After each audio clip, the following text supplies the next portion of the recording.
Excuse me sir, এটা আমাদের premium collection, এগুলোর দাম একটু বেশি। কি বুঝাইলে আমি খরাতি, আমি এমাল খেলতে পারবো না। এবারে আমার কোটটা দেখ, এই যে আমার কোটটা, এই কোটটা দেখলে তো তোর বোঝা উচিত যে আমি কোন কোয়ালিটির কাজ করবো। কিন্তু স্যার কোটটা তো বড় হয়। তা আমি কি ছোট কোট কিনবো? আমি খরাতি। তোর এই জামার দাম কত? আমি এইটাই কিনবো, বল দাম কত? 4000 তাই প্যাকেট করে দিয়েছে। না না খারাপ। তোমরা ডিসকাউন্ট দাও না?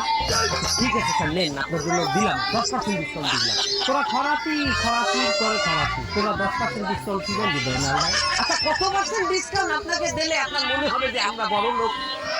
80% ডিসকাউন্ট দেওয়া বড় লোকের একটা অনার্বল যে কথা আছে না। এই কয়েনটা আছে থাকলে দাও। কয়েনটা নেই, কয়েন নাই, 10 টাকার নোট আছে। স্যার